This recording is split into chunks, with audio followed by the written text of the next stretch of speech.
지금까지 불교 이제 수행에 대해서 좀 체계적으로 경전에 나오는 그 방식에 따라서 불교 수행이 어떻게 진행되는지 이제 간단히 그동안 알아봤는데요.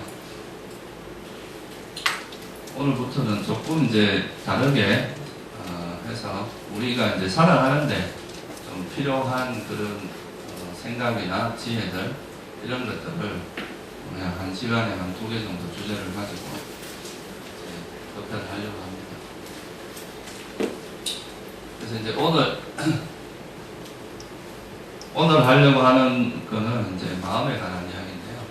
우리가 이제 그 불교 수행에서 이제 항상 마음 이야기를 많이 하잖아요. 그죠? 마음이 어떻고 이야기를 많이 하는데 이 마음이라는 것에 대해서 이제 기본적인 이해가 좀 필요할 것 같아서 그래서 이번 시간에는 이제 이 마음 자체에 대한 설명을 좀 하려고 해요.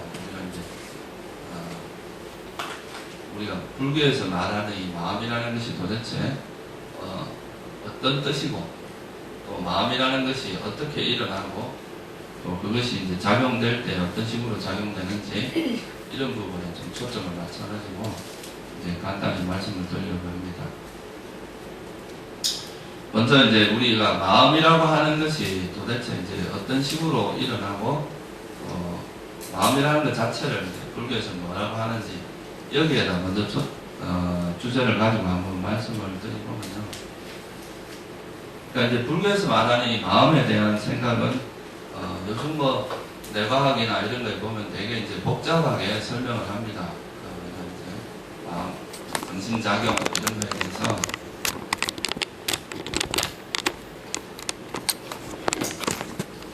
근데 이제 불교에서 말하는 이 마음이라고 하는 건 어떤 면에서는 되게 간단하게 설명을 할 수 있습니다. 뭐 그렇게 복잡하게 이제 접근이 되는 게 아니라 예를 들어서 여러분들 지금 제가 이게 이제 이 종을 치는 이 막대기를 들고 있는데 이것을 이렇게 내가 이렇게 딱 들었을 때 여러분들이 이 대상 이 막대기라고 아는 작용이 일어나잖아요. 그죠? 이 막대기라고 하는 것을 아는 작용이 있어요. 그리고 또 내가 만약에 이렇게 손을 들면 또 손을 아는 작용이 있습니다. 그리고 여러분들이 지금 내가 만약에 이렇게 손뼉을 이렇게 치면 그 소리를 듣는 또 작용이 있어요. 그러니까 현재 우리가 이제 이렇게 뭔가를 안다고 하는 것은 거기에는 뭔가 이제 예를 들어서 이 손이라고 하는 것이 내가 손이다라고 이야기를 하진 않잖아요. 그죠?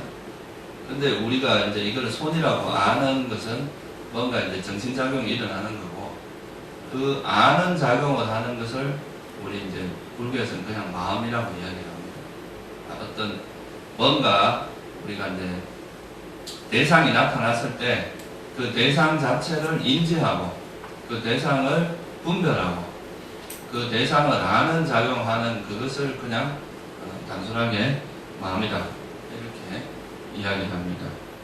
그래서 어떻게 보면 마음은 한마디로 말해서 이제 우리가 접하고 있는 이 세상 또는 뭐 대상 이 대상을 그냥 아는 작용을 하는 것이 마음이다 이렇게 말할 수가 있어요. 되게 이제 단순하게 말 수가 있습니다. 근데 이 마음에 대해서 이제 불교에서 이제 그거를 마음이라고 표현하기도 하고 또 하나는 뭐냐면 의식 또는 뭐 식이라고 표현을 하기도 합니다. 식.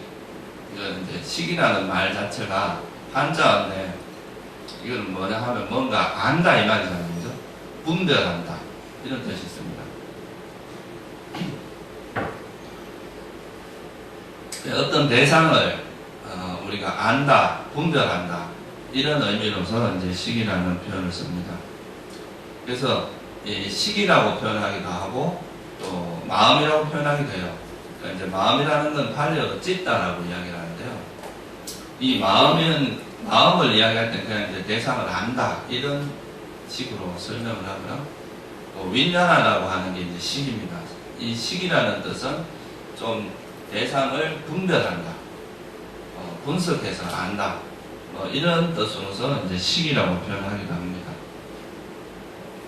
여러분들이 가족이 있는데 그 가족을 아는 마음이 있어요. 그죠? 이 사람은 아버지고 어머니고 이렇게 아는 그 작용을 하는 것도 여는 아버님이다, 어머님이다 이렇게 분별하는 그 작용을 하는 게 바로 식이라는 거죠.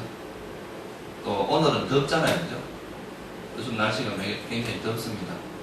이 덥다고 아는, 분별하는 이 작용을 하는 것도 이것이 이제 마음 또는 식이라고 이야기하죠. 또 무슨 소리가 들릴 때 그 소리를 아는 것도 식이다.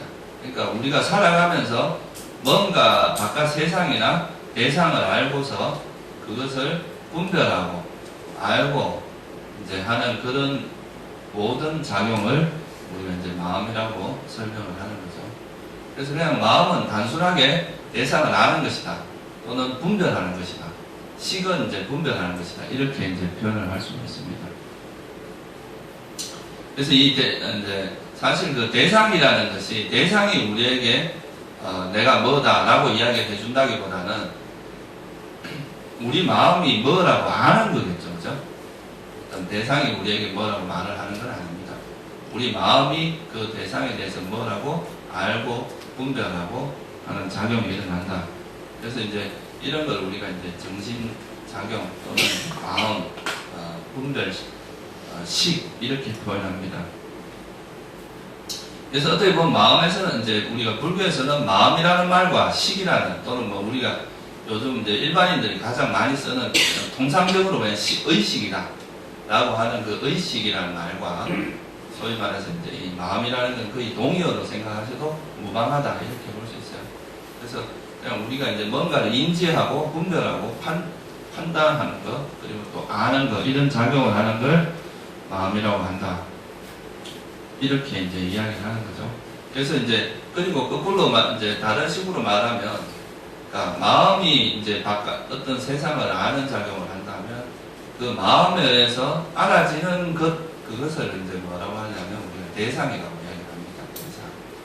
그러니까 마음의 어떤 알아지는 마음에 의해서 알아지는 것을 이제 우리가 대상이라고 이야기하는 거죠. 그래서 어떻게 보면 이제 우리가 뭘 안다고 하는 것은 그 대상을 안다는 것으로 표현할 수도 있겠죠.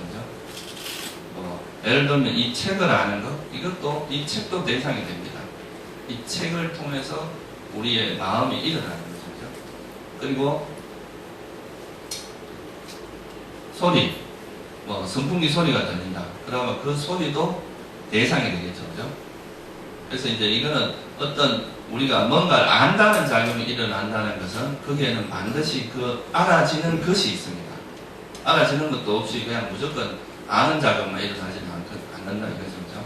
그래서 알아지는 것이 있다는 것이고 또 뭔가 알아졌다는 말은 뭐냐 하면 거기에는 우리가 일반적으로 내가 마음이 작용하는지를 잘 모르지만 거기에는 반드시 또 마음이 작용하고 있다.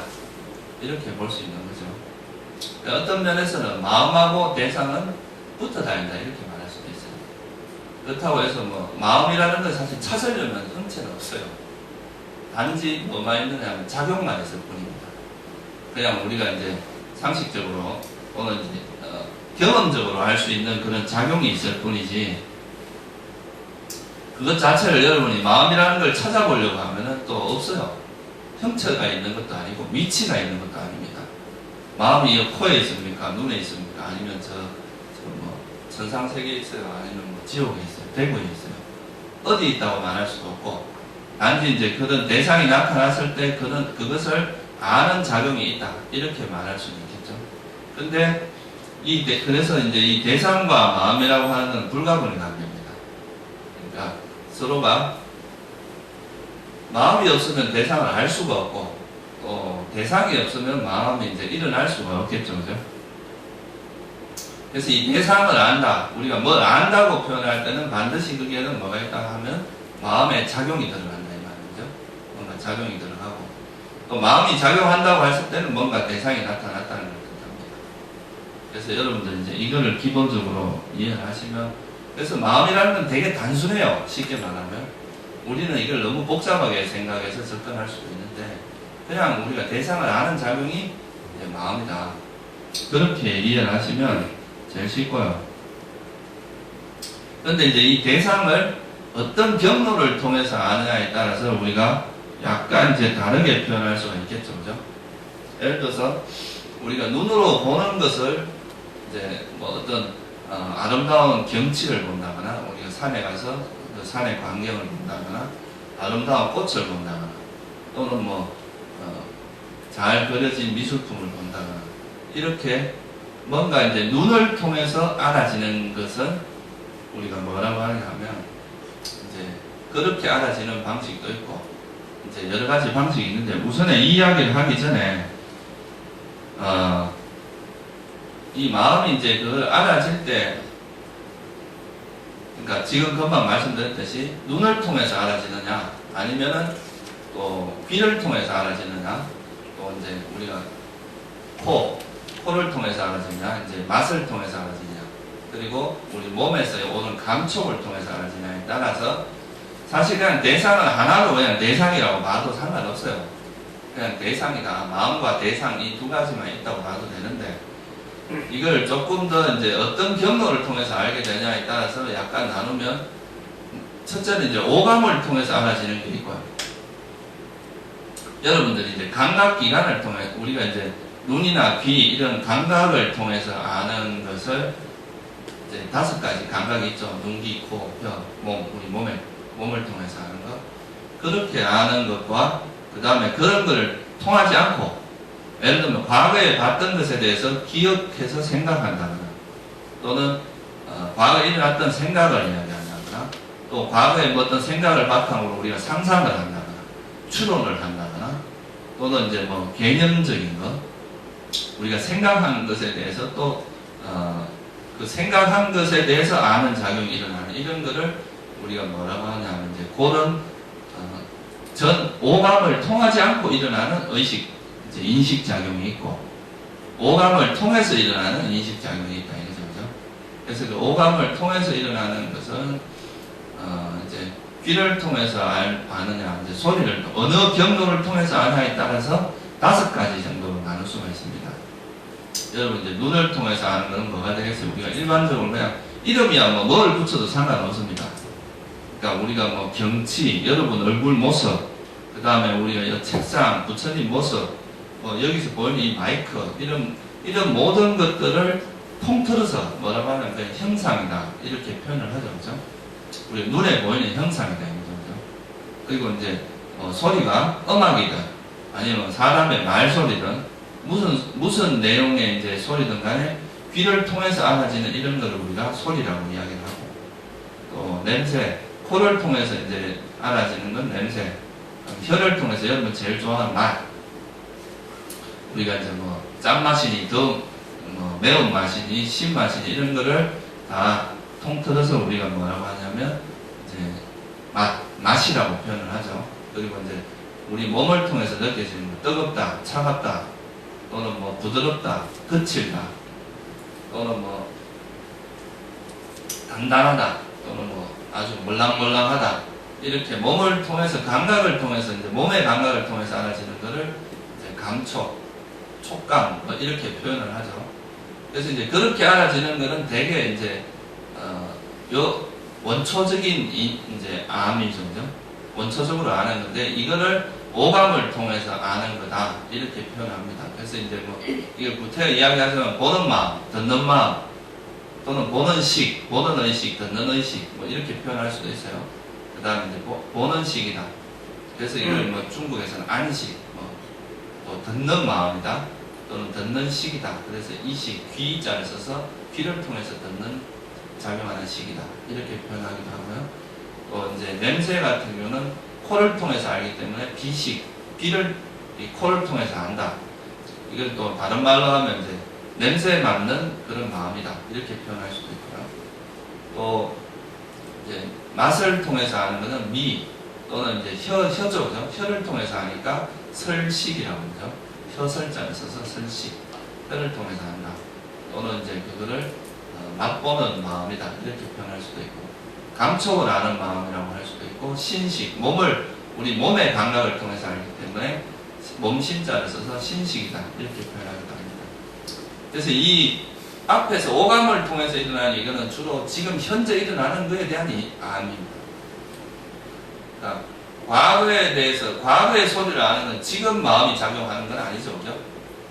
이거는 이제 과거에 일어나는 것이니까 이런 거 말고 지금 작용하는 것을 주로 아는 것이 이 전후, 소위 말해서 오감을 통해서 하는, 다시 말해서 보고 듣고 맛보고 냄새 맡고 맛보고 느끼 감촉을 느끼는, 이거는 이제 현재 이 순간에 작용하는 거고, 대체로 이제 의식이라는 것은 이미 과거에 했던 작용들을 되새겨서 일종의 우리가 되새김질 하듯이 기억이나 관념, 생각 이런 것들을 이제 생각하는 것이 주로 의식의 작용이라고 할 수 있습니다. 그래서 이제 앞에 이거를 앞에서 5가지 보고 듣고 냄새 맡고 맛보고 이런 거를 우리가 이제 5가지 식이다, 5식이다 또는 오감을 통해서 일어나는 식이다 이렇게 말하고요. 이 그냥 우리가 생각으로서 의식으로서 이루어지는 것은 의식이라고 표현을 합니다. 그런데 이건 그냥 제가 저를 이야기할 때 저 자신을 일북이라고 할 수도 있고 스님이라고 할 수도 있고 또는 남자라고도 할 수 있고 또 경상도 사람 이렇게 말할 수도 있고 뭐 다양한 이름을 붙일 수 있잖아요, 그죠? 마찬가지로 우리가 마음이라고 하는 것도 동일한, 이제 실제는 그냥 마음이라는 걸 마음의 작용인데 그것이 이제 어떻게 작용하느냐에 따라서 이름을 그렇게 붙인 거거든요. 보는 마음이다, 듣는 마음이다. 그렇게 이름을 바꿨지만 실제 그 이제 작용하는 형태는 대상을 안다는 측면에서는 똑같은 작용을 한다. 이렇게 말할 수가 있겠죠. 그래서 우리가 이제 그 어떤 대상을 알고 분별하는 그 어떤 경로, 통로를 통해서 우리가 이제 6가지의 식으로서 분류를 할 수가 있어요. 그죠? 오감을 통해서 일어나는 5가지의 마음하고, 오감을 통하지 않고 바로 우리가 의식을 통해서만 인지되는 그런 거를 그런 거하고 이렇게 6개로 나눌 수가 있습니다. 근데 여기서 이제 여러분들이 한 가지 이제 좀 알아야 될 게 뭐냐 하면, 이런 마음이라고 하는 것이 이제 한 가지 뭐냐 하면, 우리가 보통 이제 마음이라는 것이 일어난다 이렇게 생각하지 않고 보통 어떻게 생각합니까?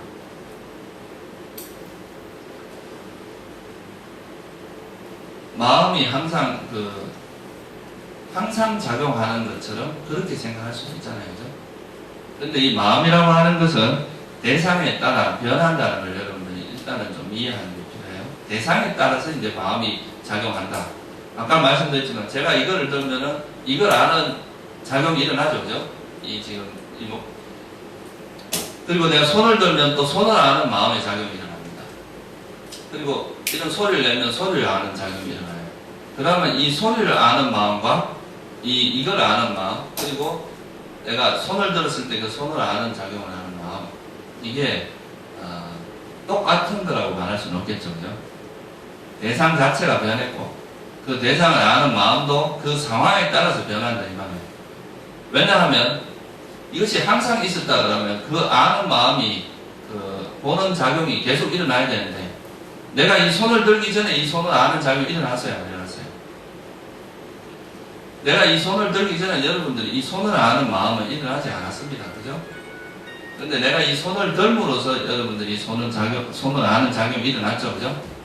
그렇다면은 이 손을 아는 작용을 아는 이 마음이 항상 있었겠어요? 아니면 이 손을 드는 거를 이 드는 상황에 따라서 손이 이 아는 작용이 일어나겠어요?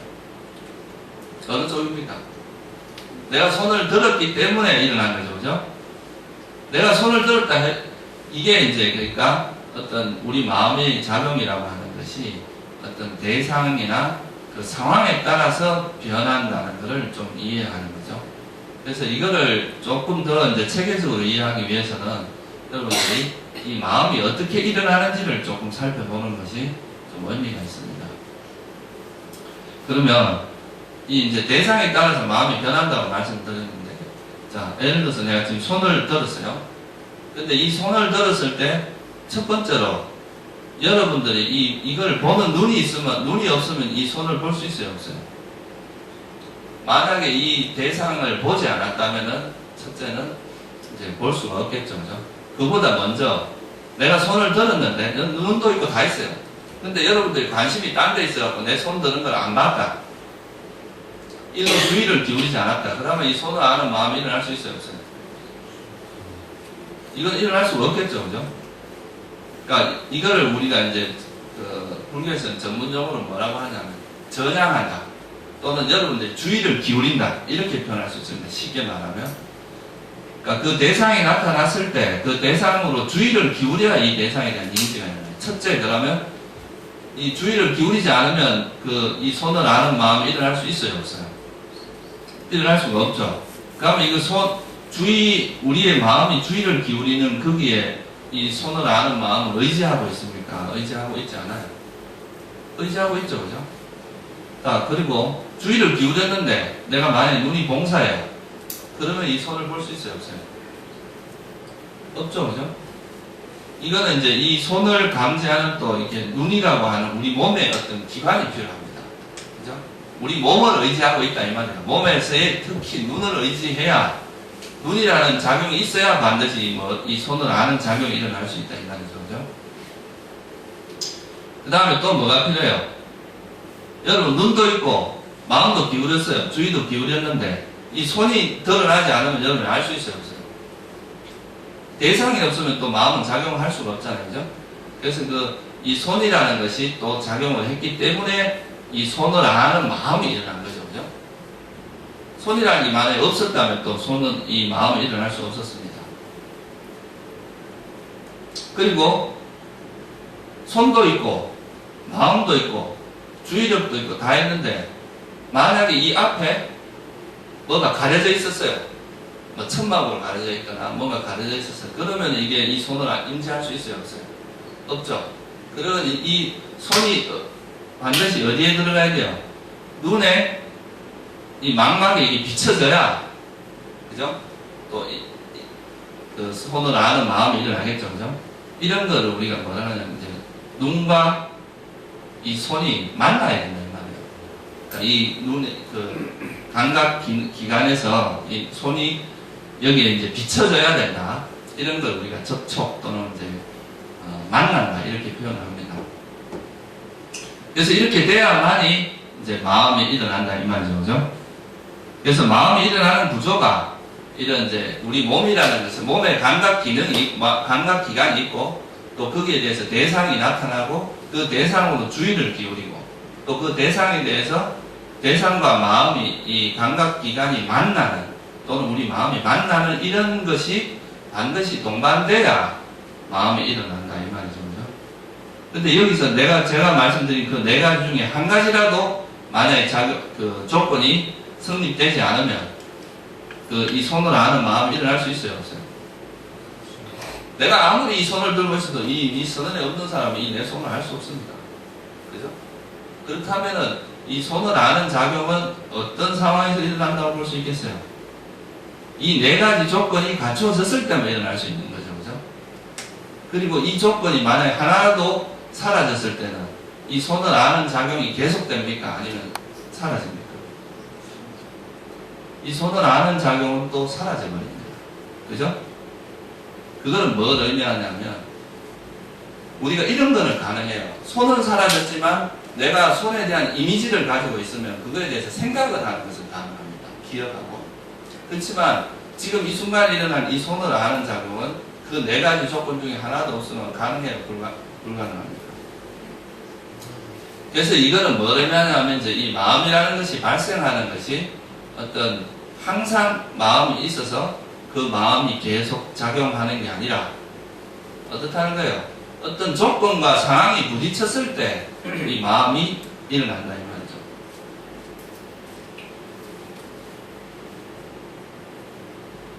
우리가 이제 예를 들어서 남녀가 사랑하는 그런 사랑도 어떻게 서로가 사랑을 하다가 막 헤어질 때 되면 어떻게 사랑이 변하냐, 이 마음이 왜 그렇게 변했냐, 네가 그러지 않았었냐, 막 그러잖아요, 그죠? 그때 뭐 영원히 사랑할 거라고 그러지 않았었냐, 그러면 막 원망을 하죠. 근데 사실 냉정하게 생각해보면 그 사람을 사랑하는 마음도 그 사람을 만나기 전에 사랑하는 마음이 있었어요, 없었어요? 그 사람을 만났고 그 만날 때 뭐 어떤 감정적인 교류라든가 이런 조건이 성립해서 만나진 거죠. 그때 또 사랑이라는 감정이 일어난 겁니다. 근데 이 세월이 지나서 이 감정이 만약에 그 마음은 상황에 따라서 계속 변하게 되어 있습니다. 마음은 절대 고정불변한 게 아니다 이 말이에요. 제가 아까 말씀드렸듯이 이런 조건, 조건 중에 하나가 뭐냐면 대상이란 말이죠. 대상과 상황. 이런 상황이 변하면 그에 따라 또 마음도 변화가 일어납니다. 그러면 그 과거에 있었던 그 조건과 현재의 조건이 변하면 마음도 변할 수 있습니다. 그거는 오히려 변하지 않는다고 생각하는 것이 어리석은 생각이죠. 이거는 계속 상황에 따라 변하고, 그래서 그 조건을 지속시키기 위해서는 노력이 필요하다는 거죠. 끊임없이 서로가 배려를 해준다거나, 그 어떤 감정, 서로가 이제 좋아하는 그런 마음들이 계속 지속될 수 있는 그런 노력이 들어가야 하게 되는 거지. 그냥 가만히 있다고 그래야 되는 건 아니다 이 말이죠. 그래서 이거는 조건에 의해서 이제 일어나는 것이지, 마음이라는 것이 어떤 상황과 적당한 조건이 갖추어졌을 때 그에 따라 일어나는 거다 이 말이에요. 제일 쉬운 예가 이런 겁니다. 이게 종을 치면 이 종소리가 어디 있다가 이렇게 튀어나온 게 아니죠, 그죠? 우리가 이제 이 막대기와 종이 부딪히는 그때 소리가 일어나고, 더 이상 부딪히지 않은 소리는 사라져버립니다. 이 마음이 작용하는 형태도 이렇다는 것을 이제 좀 이해할 필요가 있습니다. 마음이라는 것이 항상 작용하는 것이 아니라 어떤 우리 몸도 필요하고, 몸의 조건, 그러니까 일단 감각기관이 작용하는 것도 필요하고, 또 적절한 대상이 있어야 되고, 그걸로 또 우리 마음의 주의력이 기울어져야 됩니다. 이 주의가 기울어지지 않은 사람에게는 인식이 일어날 수가 없겠죠. 그죠? 그리고 또 그 주의력이 있어야 되고, 또 거기서 만나야 돼요. 대상과. 이런 여러 가지 조건이 갖추어졌을 때 우리 마음은 일어났다가 또 그게 사라지면 사라진다. 그래서 이걸 부처님께서는 이제 어떤 식으로 표현을 했느냐 하면, 여러분들 원숭이 아시죠? 그죠? 이 원숭이가 나무에서 이렇게 갈 때 이쪽 나뭇가지를 이렇게 잡은 다음에 다음 이제 이렇게 움직일 때는 어때요? 한 손으로 이쪽 나뭇가지를 잡고 이쪽 나뭇가지를 잡은 다음에 이걸 놓아야 이쪽으로 또 갈 수 있죠. 그죠? 또 이걸 잡고 그 다음에 이 손으로 또 다음 가지를 잡고 이걸 놓고 또 다음 가지를 잡고 이런 식으로 이제 막 원숭이가 나무를 탄단 말이에요. 두 손을 다 잡고 있으면 절대 움직일 수가 없잖아요. 그죠?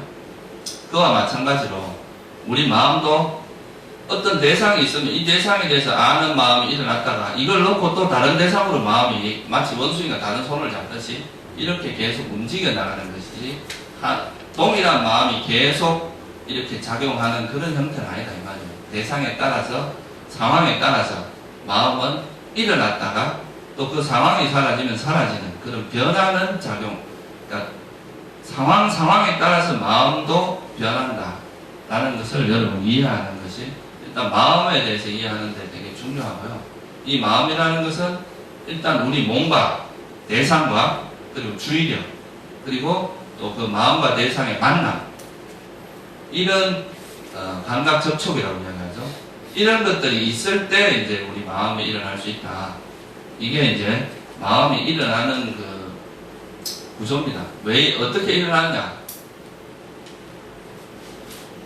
하나님이 마음을 일으키라 해서 일어나는 것도 아니고, 조물주가 일어나라고 해서 일어나는 것도 아니고, 어떤 상황과 조건에 그 상황이 만들어졌을 때 거기에 적합한 마음이 일어나고, 또 그 상황이 사라지면 그 마음은 또 사라지고, 또 새로운 상황이 되면 거기에 맞는 또 마음이 일어나고, 이런 방식으로 마음이 일어난다는 것, 그거를 이해하는 것이 이 마음 자체를 이해하는 데 있어서 굉장히 중요합니다. 그런데 이제 이 마음이라는 것과 그러면 이제 조금 주제를 바꿔서 한번 이야기해 보겠습니다. 이제 우리가 마음이라는 것에 대해서 제가 간략하게 마음이란 이렇게 작용을 한다, 마음이 어떻게 일어난다라는 주제에 대해서 말씀드렸는데, 그러면 이 마음이라는 것이 이제 우리가 여러분들이 마음, 의식 이런 것도 많이 이야기 들어봤지만 또 생각이라는 걸 많이 들어봤잖아요. 그죠? 그럼 이 마음과 생각의 관계를 좀 이해하는 것도 또 되게 중요합니다. 그래서 이 생각이라는 것이 어떻게 작용하는지, 생각은 어떤 속성을 갖고 있는지, 물론 이제 그 심리학이라든가 이런 철학 이런 데 보면 뭐 이런 말에 대해서 되게 복잡한 이야기가 많아요. 근데 그런 건 여러분이 뭐 철학자가 되고 싶지 않은 이상 그런 것까지 다 할 필요는 없습니다. 아까 말씀드렸듯이 우리 마음이라고 하는 것이 작용하는 것이 그렇게 작용한다는 걸 아시고, 그러니까 마음은 그냥 단지 대상을 아는 것이다. 그 대상을 아는 것이다. 이 정도로 알면 됩니다. 그럼 분별하는 것이다. 근데 이 마음이 대상을 아는 것도 천차만별입니다. 예를 들어서 이걸 지금 손 이렇게 말할 수도 있고, 저 손은 어떻게 생겼고, 손금이 어떻게 돼 있고, 저 뭐 어떤 손의 뭐 뼈의 구조는 어떻고, 이렇게 자세하게 알 수도 있고, 그렇잖아요, 그죠? 우리가 아는 것도 이제 아주 초보적인 수준, 아주 기본적인 수준에서부터 아주 깊이 있게 할 수도 있고, 또는 이걸 손이라고 안 보고 또 다른 것으로 오인할 수도 있잖아요, 그죠? 그러니까 이 마음이 작용하는 것에 있어서는 다양한 형태가 있을 수 있는데, 주로 초보적인 인식에서는 이런 왜곡이 별로 이제 뒤틀림 현상이 잘 안 일어납니다. 근데 이게 이제 주로 처음에 예를 들어서 내가 손을 여러분에게 보였을 때 이걸 그냥 처음에 딱 그냥 손이라고 인지하는 그 순간에는 보통은 이거에 대해서 그냥 있는 그대로 이렇게 소위 말해서 그 포착하는 정도밖에 안 합니다. 아, 저런 대상이 있구나 하고 이렇게 딱 포착하는 작용을 하는데, 이게 이제 지금 이 순간에 마음이라는 거는 지금 이 순간에 작용을 하잖아요, 그죠? 내가 보여주는 이 순간에 작용을 하는데, 이 작용하고 난 다음에 이 마음에 이 처음에 이제 이 손을 딱 보면 그 손에 대해서 이제 뭔가 저게 뭐다라고 합니다. 처음에는 뭐 손이다 이런 생각도 없어요. 그냥 뭐가 있구나 하고 아는데, 이게 이제 또 다시 거기에 대해서 생각이 이제 마음이 또 일어납니다. 이거에 대한 처음에 이걸 하면 이거에 대한 약간의 이미지가 형성될 거 아니에요, 그죠?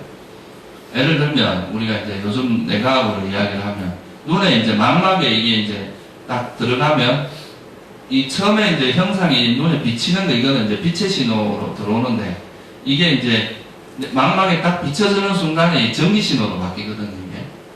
그러면 이 전기 신호가 우리 뇌내 이제 신경회로를 통해서 이렇게 뇌내로 전달이 되면서 이 대상이 뭐라고 이렇게 분석을 하게 되고 분별을 하게 됩니다. 근데 최초에 그 눈에 딱 찍히는 이 대상은 있는 그대로 찍히겠죠, 그죠? 근데 이게 이제 신경회로를 타고 가면서 자기가 생각해오는 습성이 있어요, 방향. 그러니까 그것이 이제 생각이 처음에 이제 이 비치고 그것에 대해서 신호가 들어가고 그것에 대해서 분석하고 생각하고 이런 것들이 마음이 반복될수록 이제 이 생각의 형태로 진행이 될수록, 그러니까 다시 말하면 우리가 마음이 작용하는 것은 그냥 지금 이 순간 이 손을 안에 있는 건 마음이 작용하는 건데, 이 마음에서 알아진 것에 대해서 다시 생각할 때는 이거는 뭐예요? 우리가 이 대상은 손이라고 하는 것을 지금 보고 한다기보다 그 손에 대한 손을 안 그 마음을, 손을 안 그거에 대해서 생각이 이어지는 거죠, 그죠? 무슨 말씀인지 이해가 되시죠? 그 자체를 우리가 계속 본다기보다 손에 대한 이미지가 있을 거 아니에요, 그죠? 그러면 그 이미지에 대한 또 생각들이 이어진다 이 말이에요. 그래서 보통 이 생각의 형태로 이어질 때는 그 현실하고 약간 멀어질 수도 있습니다. 그러니까 그냥 그 우리가 봤던 그 대상의 이미지를 통해서 생각이 이어집니다. 그러니까 아까 말했듯이 우리가 이제 과거에 벌써 이미 봤던 그 생각을 대상으로 해서 생각이 이어진다 이 말이죠, 그죠? 그러니까 이거는 생각이 진행되면 될수록 그 다음에 이제 처음에는 그냥 손이다 이렇게만 봤어요. 근데 이제 손에 대해서 좋은 느낌, 아 지금 뭐 왜 저렇게 못생겼냐, 이렇게 나쁜 느낌, 그런 느낌이 일어나면 그 다음에 이거에 대해서 저 손은 어떤 모양이고 이런 생각이 이제 발전하면서 나중에는 저거 보기 싫다, 저건 안 보고 싶다 이런 감정도 이제 들어가게 되고, 나중에는 막 저거 때문에 이제 미운 감정도 일어나게 되고. 그래서 처음에 이제 생각이 제일 최초로 이제 우리가 대상을 알 때만 해도 되게 원초적인 알이 됩니다. 근데 이것에 대해서 반복해서 그 대상에 대해서 생각하고 이런 과정을 통해서, 그러니까 이건 생각한다는 건 새로운 마음이 또 일어나고 그 대상을 아는 마음이 또 일어나고 그거에 대해서 또 아는 마음 이렇게 이제 마음들이 계속 반복된다는 뜻이겠죠. 이렇게 되다 보면 이제 처음에는 되게 이제 단순하게 알던 것이 생각이 지속되면서 되게 깊이 있게 그 손에 대한 어떤 여러 가지를 아주 냉정하게 또는 깊이 있게 통찰할 수도 있고, 또 그것이 또 다른 방향으로 올라가면 감정적인 흐름만 일어날 수도 있습니다. 예를 들어서 누구한테 이제 누구를 봤는데, 어떤 사람을 봤는데 그 사람에 대해서 미운 감정이 일어났어요. 그러면 이제 그 사람에 대해서 뭐 이해를 하기보다 그 사람에 대한 그 감정이 막 이렇게 반복되는 거죠. 그죠? 이렇게 흘러가는 것이 우리가 일반적으로 생각이라고 하는 형태입니다. 그래서 대체로 보면 생각이라고 하는 형태는 약간 개념적이고 추상적인 쪽으로 흘러가기가 쉽습니다. 일반적으로 그래요. 그러니까 아까도 말했지만 마음이라는 건 어떤 대상이, 현재 그 어떤 대상이 나타났을 때 그거에 대해서 작용하는 건데, 이거에 대해서 어떤 이미지 또는 뭐 어떤 마음의 작용을 이제 그거에 대한 이미지를 딱 가지고 어떤 생각을 가지고 그 생각이 그것에 대해서 계속 생각을 해나가는 거기 때문에 이건 어떻게 보면 이제 현실하고 좀 멀어지기도 하고 좀 생각만으로 흘러가는 이런 식이 이제 되어갈 수도 있다 이거예요. 그래서 대체로 보면은 우리가 이제 마음이 작용한다는 것은 좀 더 현재 직접적인 것이고, 그 마음이 작용한 것에 대해서 마음이 계속 작용하면서 그게 이제 이어지는 것을 우리가 보통 생각한다 이렇게 표현을 합니다. 그러니까 예를 들어서 아까 말했듯이 이 손에 대해서 손을 알고 그 손을 안 것에 대해서 저거는 뭐고 이렇게도 마음이 이제 처음에는 이 손 자체에 대해서만 마음이 일어났는데 손의 모양, 색깔 뭐 이런 거에 대해서 마음이 자꾸 이렇게 반복되면서 앞에 일어났던 생각보다 점점 더 정교해지고 그거를 더 세세하게 알아지고 이렇게 되는 작용을 하는 것은 생각이라고 이야기한다 이거죠. 뭐 쉽게 말하면 마음이 반복되면 마음이 반복되는 것을 우리가 생각한다라고 이야기한다는 거죠. 근데 이제 이 생각이라고 하는 것이 좀 그런 특징이 있습니다.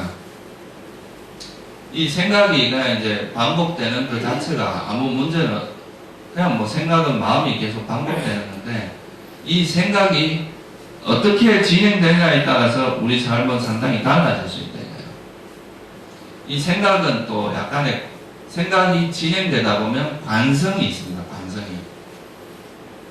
한 번 한 생각과 두 번 한 생각, 세 번 한 생각은 이 생각의 파워가 틀려집니다. 그리고 생각도 자체 생명력 같은 게 있어요. 생명력이라는 게 뭐냐 하면 이 마음이 반복되다 보면 뒤에서 또 이 마음이 일어날 가능성이 높다 이 말이에요. 한 번 일어난 마음을 또 일으키기는 쉽거든요. 그러니까 이거 마치 이제 뭐와 같은가 하면 이제 생각이 반복된다는 것은 이제 생각도 나무처럼 자라는 거다 이 말이에요. 그래서 이게 반복된다는 것은 이게 점점 커져나간다 이 말이죠. 그래서 이걸 어떻게 표현할 수 있느냐 하면, 언덕 위에서 눈을 굴리면 어떻게 돼요? 우리가 이제 언덕에 놓고 눈덩이를 이렇게 굴리다 보면 그 눈덩이가 자꾸 커지잖아요. 그죠? 그런 것처럼 여러분들의 생각도 한 번 하고, 두 번 하고, 세 번 하고, 네 번 하고 이러다 보면 이게 점점 커지고, 생각이 커질 뿐만 아니라 그 생각의 파워도 엄청나진다 이 말이에요. 그래서 이게 이제 나중에 아주 강력해지면 나중에는 여러분이 통제하지 못할 정도로 강력해집니다. 그래서 그런데 이제 그리고 이 생각이 반복되면은 또 이게 이제 반복되고 그것이 이제 이런 강해지는 측면도 있고, 또 하나는 뭐냐면 이 반복된 생각은 습관이 됩니다. 여러분들의 어떤 개인적인 성향이 된다 이 말이에요. 평소에 화를 많이 내는 사람은 습관적으로 어떤 이제 화를 잘 내는 어떤 성향이 생깁니다. 그리고 집착을 많이 하는 사람은 평소에 이제 집착하는 생각을 많이 일으킨 사람들은 나중에 집착하는 습관이 생기고, 그러니까 어릴 때부터 맨날 싸움을 많이 하고 이런 사람들은 또 싸움을 많이 하는 습관이 생기겠죠. 이거는 이제 우리 뇌에 작용하고 우리 마음에 작용하고도 관계가 있는데요. 뇌에서도 보면 우리가 이제 반복된 행동 같은 경우는 항상 반복되는 행동은 뇌도 이제 효율성을 추구한단 말이에요. 항상 반복되는 걸 그 반복할 때마다 생각을 하면 머리 아파서 못 살 거 아니에요, 그죠? 그래서 이제 우리가 반복되는 생각은 일종의 이제 습관적으로 처리하는 기능이 있습니다. 우리 마음에서 우리 대뇌의 기능을 보면 그건 이제 기저핵에서 이제 주로 그런 작용을 하는데 우리가 이제 동일하게 반복된 행동 같은 경우는 기저핵에서 그냥 습관적으로 작용을 하게 하고 이때는 우리 대뇌에서 이제 대뇌 피질이나 이런 게 작용을 안 합니다. 그러니까 우리가 이거를 제어하거나 통제하거나 관여하는 기능이 없어져 버립니다. 그냥 습관적으로 작용한다 이 말이에요. 그러니까 여러분들 이게 가능한 이유가 여러분들이 걸어가면서 생각할 수 있는 이유가 걸어가는 이런 반복 행동은 무의식적으로 일어난다 이 말이에요. 의식을 안 해도 일어나고 여러분 뭐 숨 쉬는 거 이런 것도 만약에 의식으로 한다면 어떻게 되겠어요? 맨날 이거 내가 숨을 쉬나 안 쉬나 체크하고 살아야 되겠죠, 그죠? 근데 이런 거는 이제 저절로 이루어진다 이거죠. 그래서 우리가 행동도 반복적으로 이루어지는 행동 같은 건 이제 습관화되고 이 습관이 되는 것은 이제 우리 스스로가 이걸 자각하기 힘든 상태가 됩니다. 그냥 이건 습관적으로 이루어지기 때문에 그래서 이제 생각이 반복된다는 것은 또는 이제 생각이 반복되면 행동도 반복되겠죠, 그죠? 우리가 이제 동일한 생각을 하면 그와 예를 들어서 화가 자주 일어나면은 남에게 욕설을 한다거나 거칠게 대하는 이런 형태로 반응을 한단 말이에요. 그러니까 이제 이게 반복되다 보면 습관이 되고 그 이제 파워가 생기는데 이게 문제는 이게 이제 좋은 습관 같으면 문제가 아닌데 이제 나쁜 습관 같은 경우는 이제 여러분들은 굉장히 큰 고통에 빠뜨린다 이 말이에요. 이게 안 좋은 습관 같은 경우는 이게 또 나중에 이제 반복되다 보면 뇌에서 아까 말했듯이 습관이 된다는 것은 회로화된다는 의미가 있습니다. 이게 저절로 이렇게 작동하기 때문에 내가 무슨 행위를 해놓고도 그 행위를 자기가 하는지 자각 증세가 없다 이 말이죠. 그냥 이건 습관적으로 무의식적으로 일어나기 때문에 이게 무서운 거죠. 우리가 이제 습관적으로 화를 내게 되고 나중에는 예를 들면 또 습관적으로 뭔가 집착을 하고 습관적으로 폭력을 행사한다거나 말의 폭력, 언어 폭력 이런 것도 다 마찬가지거든요.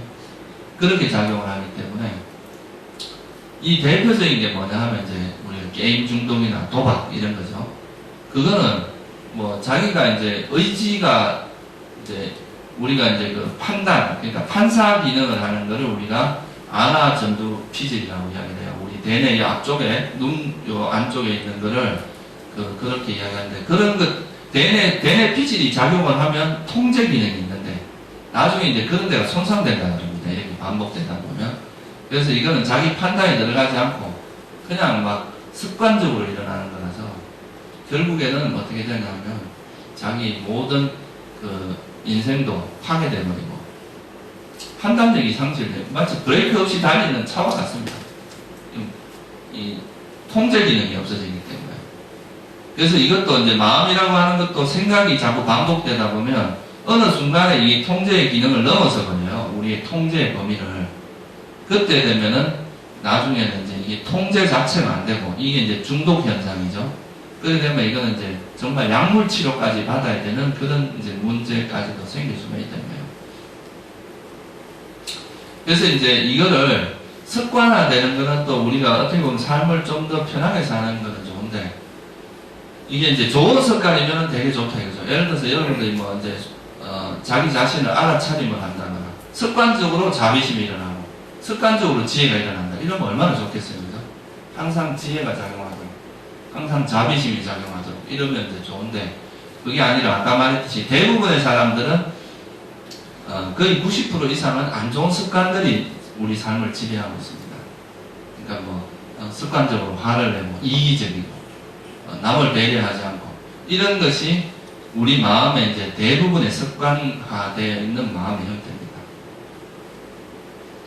자기 생각, 자기 중심적으로 주로 자기 중심적으로 작용하고 자기 생각만 옳다고 생각하고 또 남을 질투하고 이런 마음들이 우리 마음에 이제 저변에 깔려 있는데 아까도 말했지만 이거에 이제 위험성이 뭐냐 하면 자기 스스로가 자각하지 못하는 것에 이제 큰 위험성이 있는 겁니다. 이런 식으로 마음이 작용하고 있는데 내가 그것을 자각을 한다면 문제가 없겠죠. 그죠?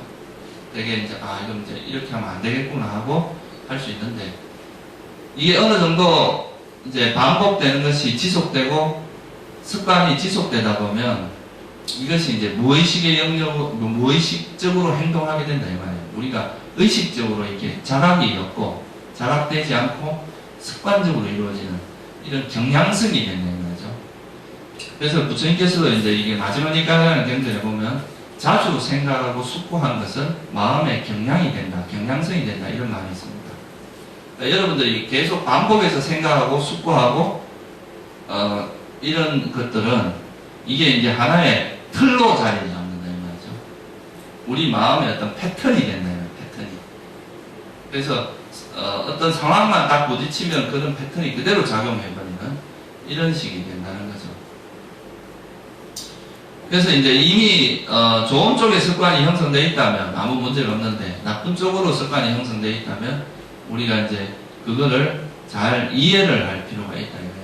그거를 방치를 하거나 내버려 두면 여러 가지 문제를 많이 일으킵니다.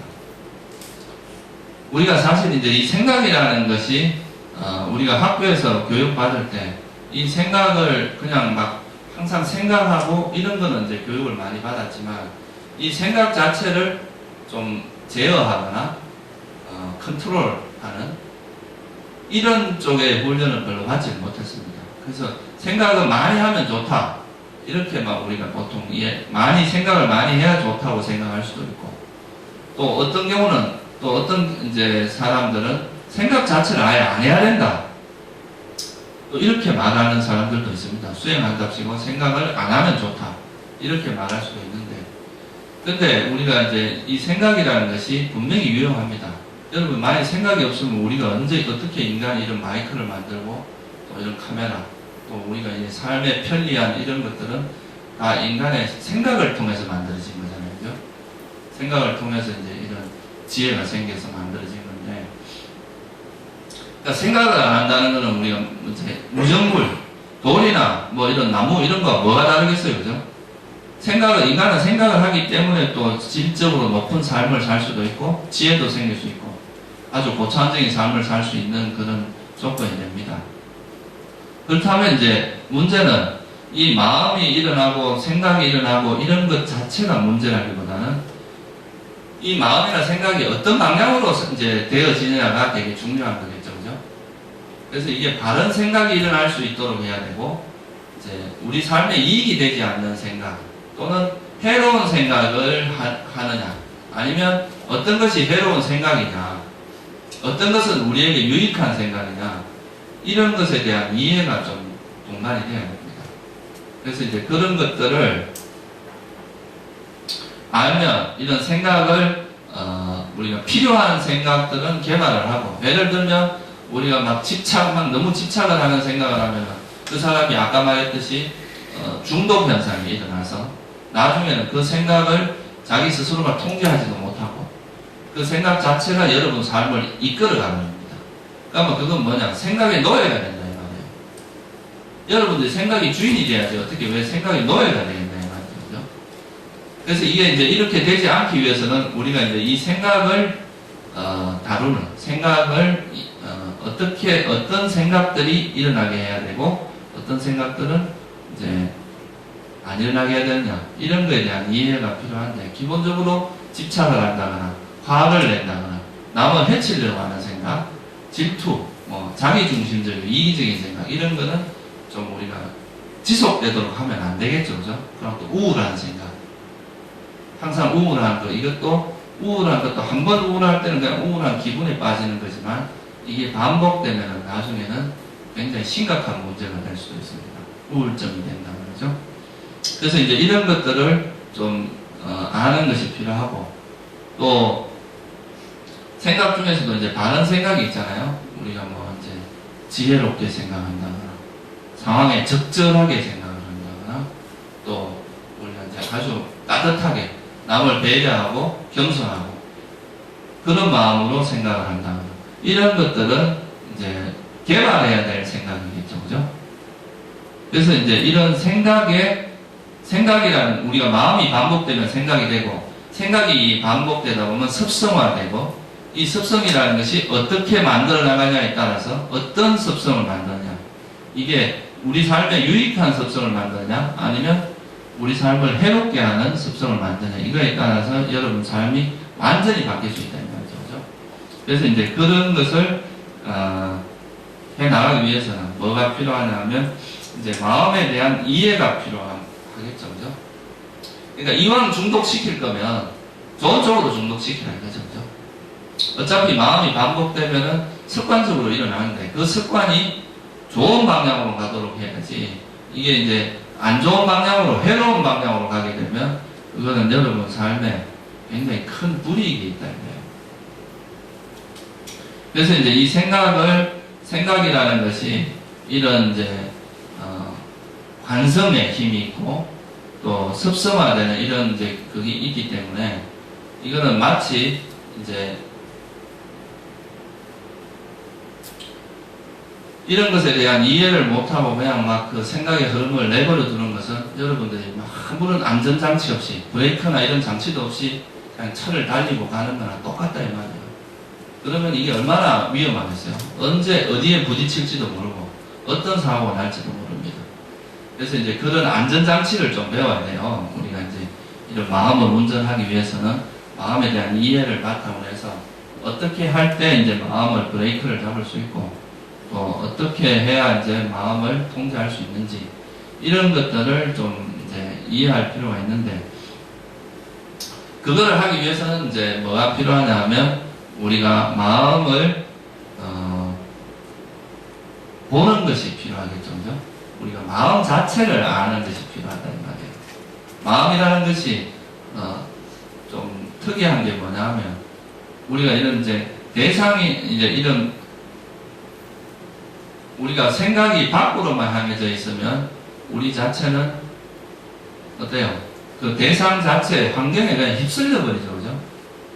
근데 내가 이 습성을 고치기 위해서는 내가 이 대상을 바라보는, 대상을 인지하는 이 마음의 어떤 그 소위 말해서 패턴 또는 마음의 습성, 마음의 작용 방식, 이런 거에 대해서 아는 것이 필요한데, 이거를 아는 작용을 하는, 그하고 알 수 있고, 그거를 알게 하는 작용은 이 마음의 또 독특한 역할이, 이제 성질이 뭐냐면, 마음 스스로가 마음을 알 수 있다는 겁니다.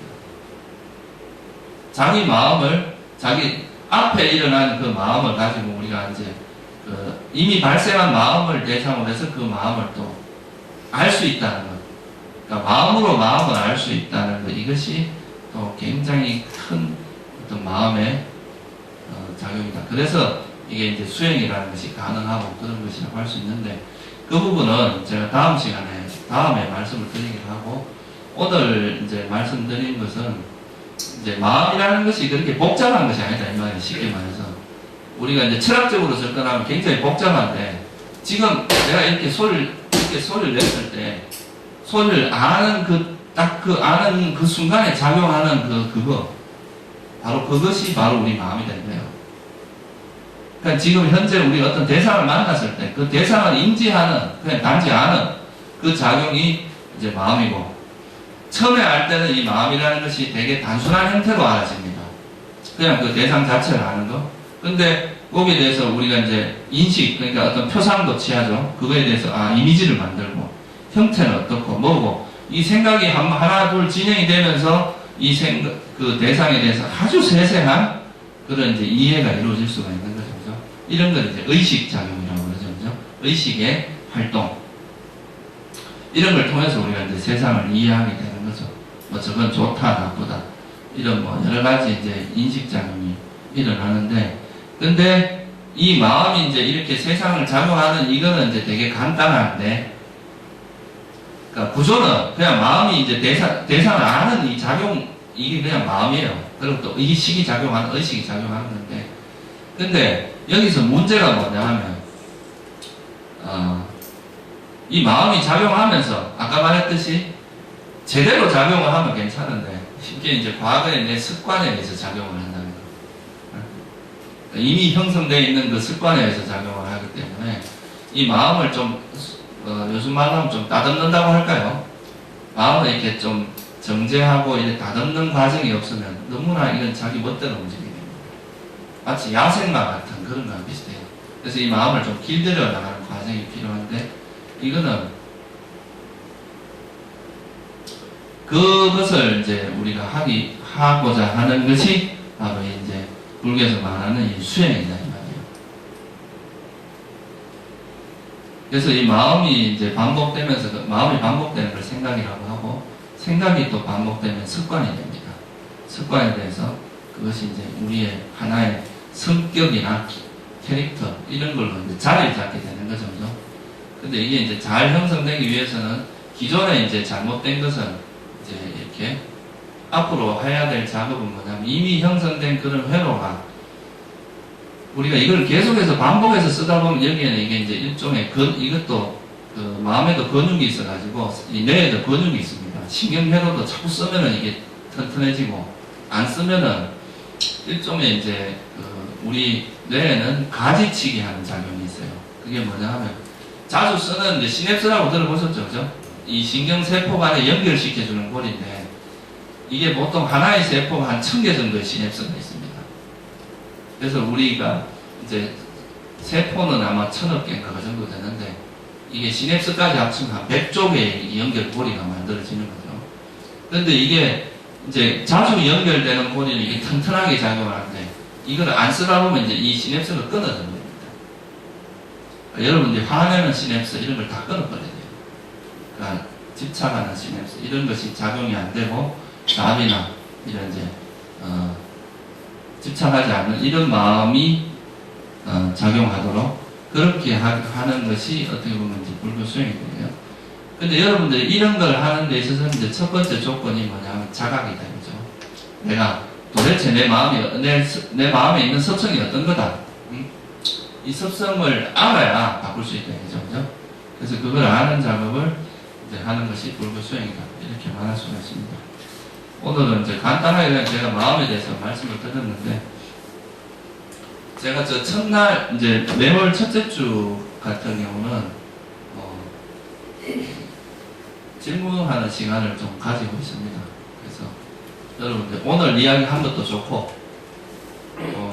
불교에서 전반적으로 뭐 궁금한 거 있으면 뭐라도 질문을 하시면 거기에 대해서 제가 답변을 드리겠습니다. 오늘 한 내용도 괜찮고요.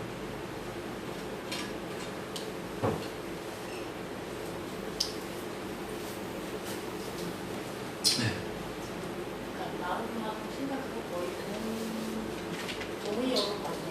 저 그 사이 마이크 잠깐만 주시면. 마이크 어디까지? 갈 거예요. 요 근처에서.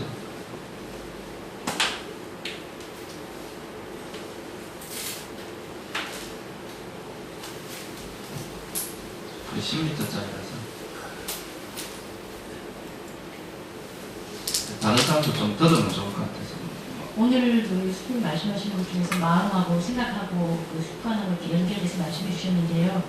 그 마음하고 생각이 결국은 동의와 그 처음에 인식을 했다가 그거에 대해서 세세하게 이렇게 자꾸 이제 가지치기하고 이미지화해서 하는 게 생각이라고 말씀하셨잖아요. 그러니까 그 이제 살아가면서 그동안에 이제 아까 말씀하셨듯이 자각을 못하는 게 문제라고 말씀하셨는데 이제는 이제 조금씩 자꾸 깨우치려고 이제 알아차림하려고 노력을 하다 보니까 어떤 사람에 대해서 섭섭한 마음이 든다. 그럴 때 섭섭하구나. 내가 대접을 받으려 한다거나 이런 마음이 아직도 가지고 있구나.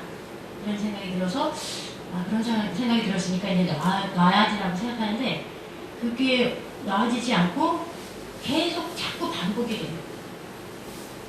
그래서 그런 게 그 수행을 어떻게 해야지 이게 그리고 이제 한편으로는 또 말씀하셨듯이 자꾸 수행을 해야 된다 해서 오히려 어떤 생각이 드냐면 아예 자각을 안 하고 살 때는 어떤 면은 편하지 않았나. 근데 자꾸 내 어떤 행동이나 생각에 자꾸 자각을 하고 생각을 되풀이하다 보니까 한편으로 일시적인 현상이긴 하겠지만 더 복잡하고 더 어렵고 힘들지 않나 이런 생각이 들 때가 있습니다. 네. 그러니까 이제 이거를 제가 구태여 마음과 생각을 이제 사실 그게 엄밀한 의미에서 따지면은 크게 다르진 않아요. 근데 왜 이걸 이제 구분하냐면, 마음이라는 거는 되게 지금 이 순간에 작용하는 거라고 할 수 있어요. 직접적으로 작용하는 거다, 이 말이에요. 근데 생각은 그 작용한 것에 대해서, 이미지나 이런 이제 개념을 취해서 그걸 반복해서 생각하는 형태란 말이에요.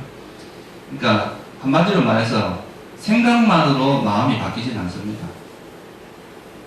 그러니까 보살님이 이제 그 지금 하는 그런 이제 방식이 굉장히 많은 사람들이 이제 반복되는 형태인데, 우리가 보통 윗바사나 수행을 그냥, 내가 이미 지나가 버린 거에 대해서, 내가 왜 그랬지, 앞으로 안 그래야지, 이거는 별 효과가 없습니다.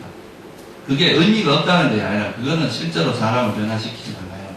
근데 내가 이제 왜 마음이라는 걸 자꾸 이야기를 하냐 하면, 실제 내가 이 순간에 어떤 사람을 딱 봤는데 거기서 화가 일어납니다. 이건 실제로 그 화가는 마음이 작용할 때죠. 그죠? 그 순간을 포착해서 여기서 이제 마음을 변화시킨, 그러니까 그 다음에 일어나는 마음이 자비심을 일어나게 하는 이런 방식으로 하면 그건 변화가 일어납니다. 근데 이미 벌써 생각이 많이 진행되고 지나가 버린 다음에 내가 왜 그랬을까? 이런 건 그냥 후회의 감정입니다.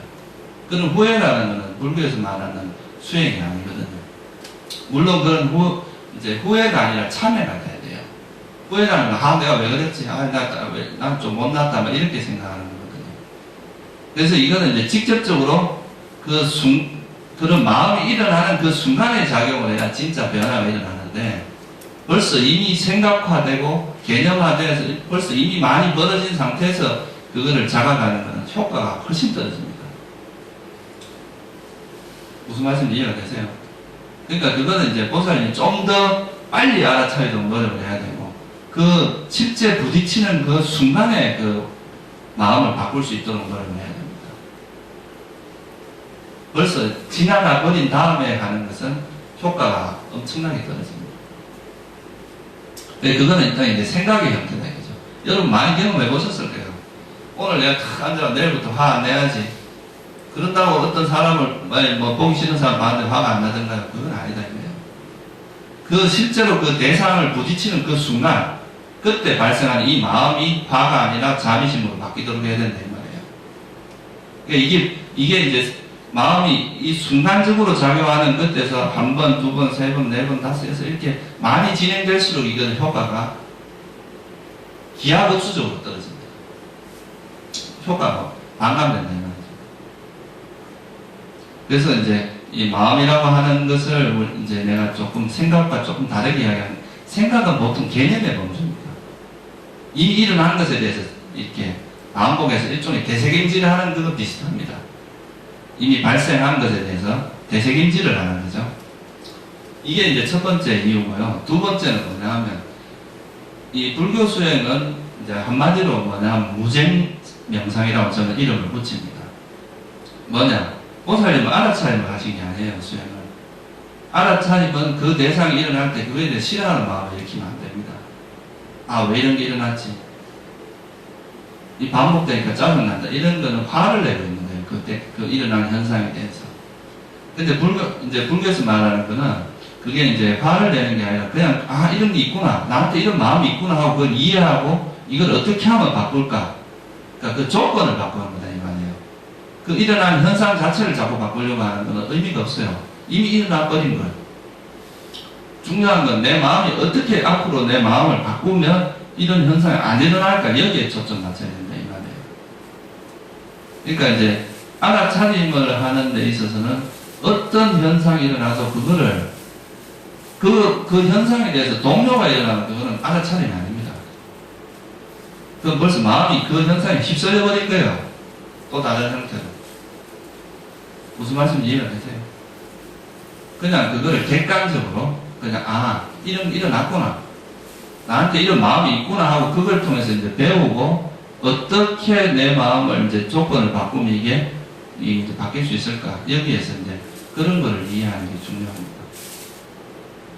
그래서 이제 이 알아차림 수행이라고 하는, 이제 이 위파사나 수행이라고 하기도 하고 하는데, 이 마음을 닦는다는 건 이제 그 마음이 작용되는 그 순간에 이 변화를 줘야 이게 진짜 효과가 되죠. 그게 이제 그러니까 이게 이제 불교에서 말하는 뭐예요? 현재를 알아차리는 이게 바로 그겁니다. 지금 이 순간에 작용하는 건 실제 상황입니다.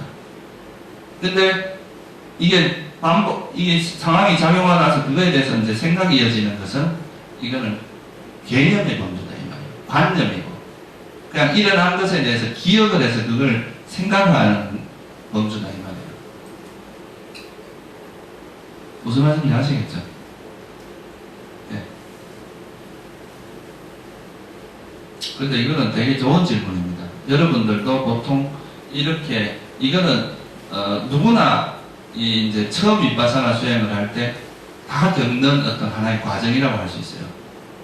누가 지혜가 있고 없고 그런 차이가 아니에요. 대부분은 이제 이런 거를 잘 이해하기가 힘든 부분입니다. 네. 마음의 대상을 감지하는 것이라고 하는 우선 이거 들고 한번 해주세요. 마음은 단지 대상을 아는 것이라고 하는데요. 경전에 보면은 마음은 빛난다, 단지 객으로부터 오염이 되었다라는 구절이 있잖아요. 그러면 이 구절을 보면은 마음은 어떤 대상이 있는 것이 아니고 어떤 빛나는 완전 무별한 어떤 실체가 있는 것으로 이해할 수도 있을 것 같은데요. 여기서 마음을 빛난다고 했을 때 그 마음의 대상은 무엇인지. 그거는 이제 그 어떤 대상적인 측면보다도요, 그 마음 자체가 가지고 있는 속성을 이야기하는 겁니다.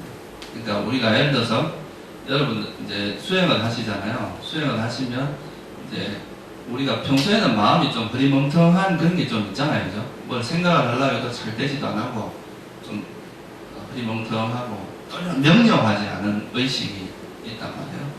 근데 이제 수행을 하시다 보면 여러분들이 이 명료하지 않게 되는 이유가 뭐냐면 이런 이제 번뇌를 떼는 것입니다. 성가시게 우리 마음을 자꾸 무기력함도 있고 여러 가지 마음들이 우리를 혼란스럽게 해서 그런 건데, 근데 이제 이런 것들이 사라지면 우리 마음이 굉장히 또렷해집니다.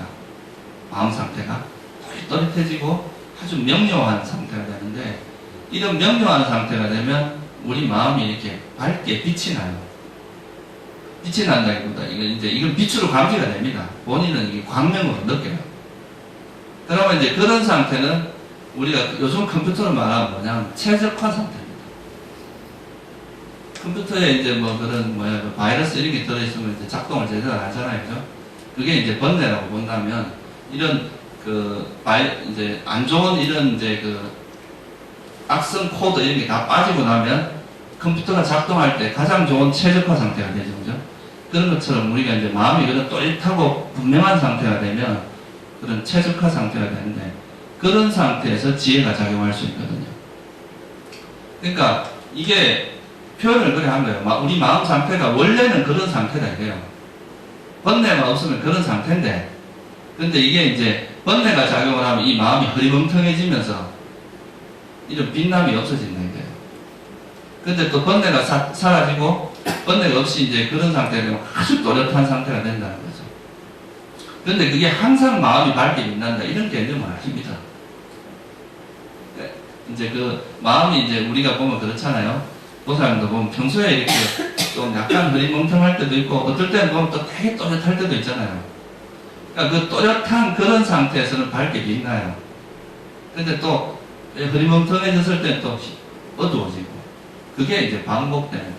근데 만약에 여러분들 이제 아라한이 되면 그런 또렷한 정말 수행이 깊어지면 24시간 언제나 어떤 상황에서도 또렷한 상태가 사라지지 않습니다. 이게 이제 어떻게 보면 정신적으로 향상되는 거죠.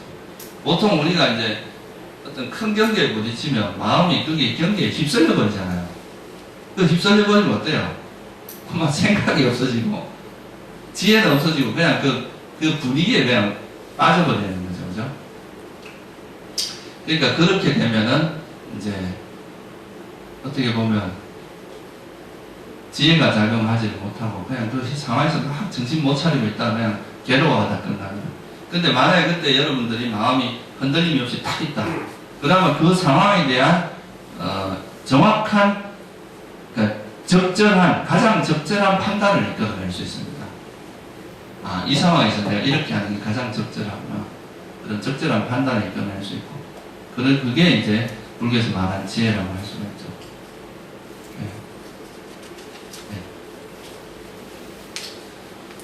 그럼 아까 내가 이제 그 보살님이 하신 거에서 부연해서 약간 설명을 드리면 그렇게 이제 다투지 않고 현상을 있는 그대로 보게 되면 수행하는 게 재미가 있어집니다. 왜냐하면 이게 이제 자꾸 불만이 생기면 이 수행하는 것 자체가 이렇게 하면 내가 더 힘들다 이렇게 될 거 아니에요, 그죠? 이거는 뭐냐면 그 현상 우리한테 번뇌가 일어나는 게 어떻게 보면 당연한 거거든요. 아직 이제 수행을 시작하는 경우니까.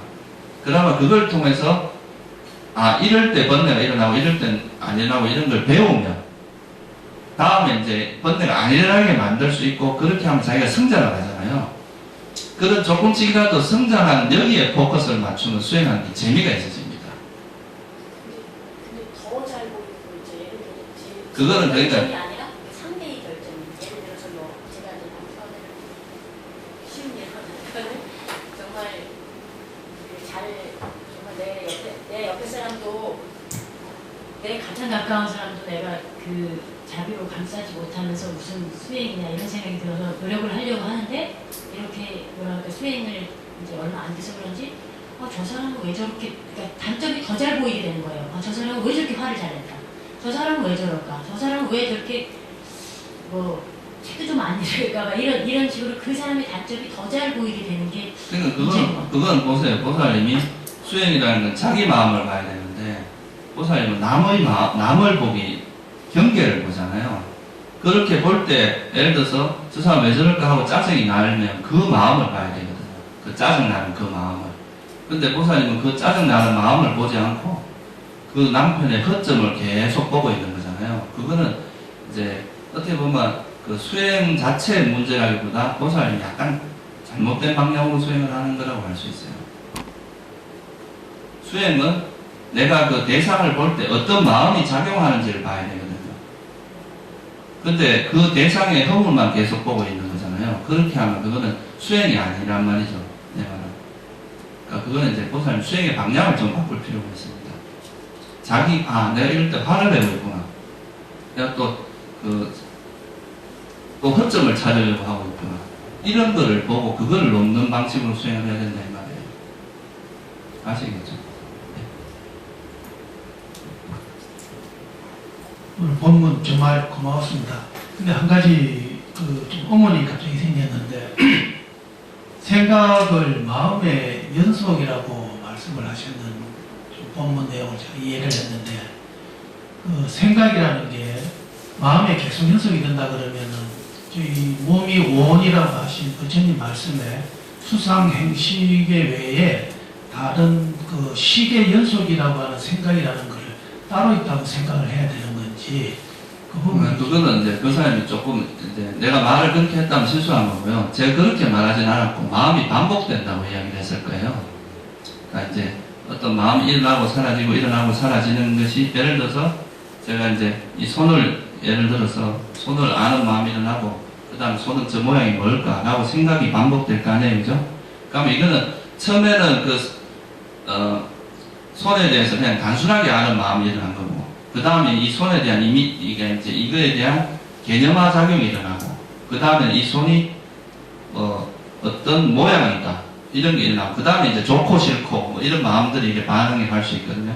그러면 이건 첫 번째 일어난 마음은 이걸 그냥 단순하게 알고 두 번째 일어난 건 또 단순하게 알고 그 다음에는 이제 그 인식이 일어나고 그 다음에 그거에 대한 생각 뭐 이렇게 진행되는 걸 이야기한 거지. 동일한 마음이 진행된다고 제가 아니라고 제가 처음부터 계속 말씀을 드렸는데 대상이 바뀌면 마음도 바뀐다니까요. 그러니까 연속된다는 의미가 그런 동일한 마음이 계속 진행된다 이런 게 아니라는 거는 그거는 이제 불교의 가장 중요한 전제입니다. 찰나생 이걸 좀 어려운 말로 하면 찰나생 찰나멸이라고 이야기를 합니다. 그러니까 제가 말씀드린 이제 마음이 반복되면 연속된다고 이야기하진 않았을 것 같아요. 이 마음이 일어나고 사라지고 일어나고 사라지고 하나의 대상에 대해서 생각이 계속 진행이 되는 걸 이야기하는 거죠. 이런 걸 우리가 생각을 한다라고 보통 이야기한다 이 말이에요. 그런데 그런 생각은 잘못된 방향으로 진행되면 여러분들에게 굉장히 불이익이 있다 이 말이죠. 예.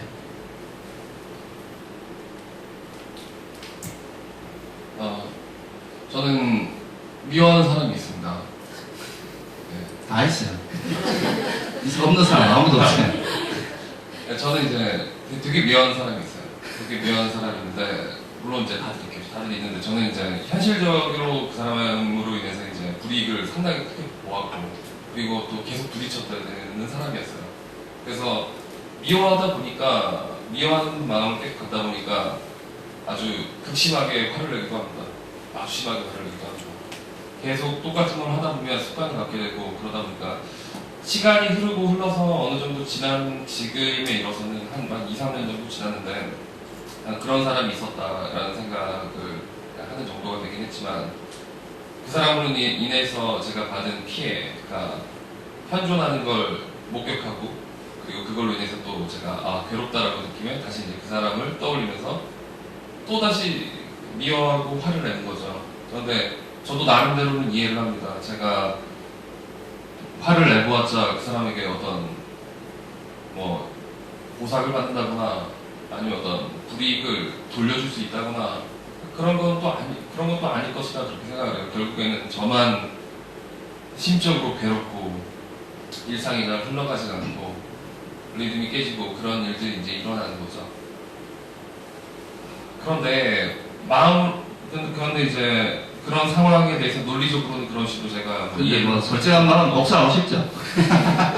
그렇습니다. 솔직히 그러니까 뭐 네. 이야기 길게 하지만 내용은 그건데 그런데 참아야 되는 건 알겠는데 못 참겠고. 네, 어쨌든 참고 살 분이 있어요. 참고 살 분이 있는데 성적께서 이렇게 생각을 하다 보니까 종교에서는 사랑, 자비 이런 걸 이야기를 하잖아요. 그런데 제가 화를 내는 거 정당한 거 아닌가? 그런 식으로 또 저희가 생각을 하거든요. 아니 그러니까 이제 그 말도 잘 생각을 해보면 이제 종교 이런 걸 떠나서 이제 화를 낸다는 것이 이제 일단 첫째는 자기가 엄청 괴롭습니다. 본인 스스로가 엄청나게 괴롭고 불교에서 말하는 것은 화를 참으라고 한 적은 없어요. 그러니까 화를 참으라고 한 게 아니고 이 화라는 것의 속성을 이해하라고 했거든요. 과연 이 화라는 것이 어떤 속성을 갖고 있는지를 이해를 하면은 그 화를 버릴 수가 있는데 그게 아니라 이제 화라는 것을 그냥 억지로 억누르고 참으려고 하면 그건 조금만 생기면 또 일어납니다. 이 마음의 밑바탕에는 아까 그 사람처럼 뭔가 이거는 대갚음을 해줘야 안 갚으면 해줘야 내가 마음이 편하다는 생각이 기본적으로 자리를 잡고 있거든. 근데 이게 있는 상태에서 억지로 참는 거 이거는 사실 별 도움이 안 됩니다. 계속 억누르고 참는 것이. 근데 사실은 이제 그 사람이 나를 피해를 입혔다 이렇게 생각할 수도 있지만 또 그런 상황에서도 전혀 화를 안 내는 사람도 있잖아요, 그죠?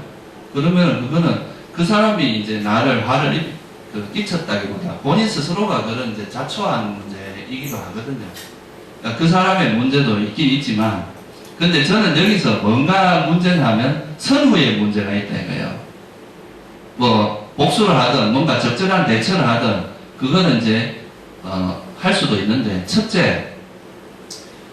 내 마음이 그런 분노에 가득한 상태에서는 어떤 식으로 대처해봐야 그게 좋은 답이 안 나옵니다. 그거는 계속 문제의 악순환만 만들어내고 첫째는 자기 마음이 엄청나게 괴롭게 되는 거죠.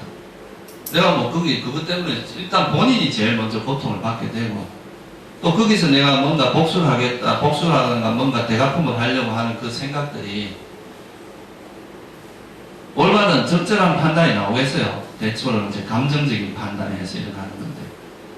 일단은 자기 마음에 있는 화를 가라앉히면 일단 자기가 마음이 편합니다. 그리고 그 가라앉은 마음 상태에서 그 상황을 다시 보면 이때 내가 어떻게 대처하면 이게 문제가 해결될 수 있고 어떤 식으로 해야 내가 이거를 해결할 수 있겠다 하는 거에 대한 이제 정확한 그 판단이 있을 수가 있거든요. 근데 그 이전에는 그냥 감정에 휩쓸리는 것 뿐입니다. 자기 감정을 주체 못하는 그거를 거기에 계속 이제 흔들리는 거일 뿐이지 그 문제 해결이 안 된다 이 말이에요. 그렇게 해서는 이제 그게 문제가 근본적으로 해결될 수는 없어요. 그래서 뭐 옛날에 보면은 그 이제 화가 나면은 막 사람들 폐차장 가서 막 이렇게 망치 갖고 막 깨고 이런 걸 시키고 그랬잖아요, 그죠? 근데 그게 실제로 심리학자들의 연구에 의하면 더 화를 키운다 그럽니다. 그런 폭력으로 다시 이렇게 하는 것이 그게 이제 스트레스 해소를 해주는 게 아니라 더 오히려 더 폭력적인 성향을 강하게 한다는 거죠. 그래서 그런 방법은 요즘 TV에서 안 나올 겁니다. 아마 한때는 그건 막 무슨 유행처럼 막 무슨 장면 화만 하면 막 야구장 가서 때리거나 뭐 그런 걸 많이 하는데, 그러니까 이런 게 화로서 극복할 수 있는 방법은 없거든요. 부처님께서 그랬어요. 원한으로서 막을 수 있는 방법은 없어요. 이 화라는 걸 이해를 해야 됩니다. 내가 이렇게 했을 때 정말 냉정하게 봐서 나한테 어떤 이익이 있고, 또 그걸 그 사람한테 안갚음을 했을 때 그 잠시는 시원할지 모르죠. 안갚음을 하면. 그렇지만 또 그거에 대해서 복수를 당한 사람은 또 다른 또 원한을 가지고 그것이 또 다른 또 고리를 만들고, 이래서 끊임없이 서로가 얽히고 설킨 관계로 끊임없이 돌아다니게 된다는 거죠. 그래서 그거를 나는 단순히 참으라고 이야기하는 게 아니라 일단은 자기 마음이 평정한 상태에서 그 상황을 봐야 된다 이거예요. 화라는 것이 작용하고 있는 상태에서 그 상황을 봐서 절대 해결책이 안 나온단 말이죠. 그러니까 화를 이해할 수가 없어요. 내가 왜, 그러니까 그 사람에게 우리가 물론 이제 대상에 대해서 그 사람이 잘못한 부분도 있겠지만 또 분명히 내가 잘못한 부분도 있을 수 있다 이 말이에요. 그런 걸 객관적으로 볼 수가 있어야 되는데, 그게 아니라 이제 내 마음에 동료가 있으면 그거는 이제 그 상황이 일단 객관화해서 볼 수가 없고, 그래서 이제 부처님이 말씀하신 방법은 일단 네 마음을 평정하게 하라 이거죠. 네 마음을 일단 먼저 평정하고 그 마음 상태로 그 상황을 다시 보면 그거는 이제 거기서 적절한 판단이 일어날 수 있다는 거예요. 근데 내 마음이 동요된 상태에서 아무리 해봐야 그거는 계속 악순환만 계속될 뿐이고, 뭐 생각을 해보세요. 내 인생을 그렇게 허비한다는 게 너무 아깝지 않아요? 남을 미워하고 이런 데 인생을 그렇게 그 시간에 얼마든지 더 생산적인 일을 할 수도 있는데.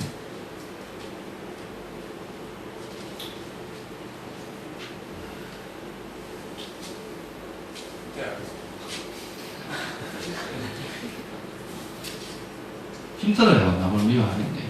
에너지 소모도 엄청나게 많고, 그 사람이 일생 동안 써야 될 에너지의 많은 부분을 그 남을 미워하는 데 다 쓰게 되거든. 아무 생산적인 게 없어요. 그냥 미워하고 싫어하고, 그래가지고 만약에 안갚음을 했다고 가정을 해봅시다. 그러면 진짜 시원해질 것 같아요. 그렇지가 않아요. 그것이 또 다른 새로운 문제를 또 만들어냅니다. 그러니까 일단은 그 사람의 마음이 편한 게 제일 중요합니다. 그런 거에 휩쓸리지, 내가 왜 그 바깥 세상에 그걸 휩쓸릴 거냐 이거지. 내 스스로 얼마든지 주체적으로 그런 대상의 노예가 될 필요는 없잖아요. 뭐 또 다른 질문 있으세요?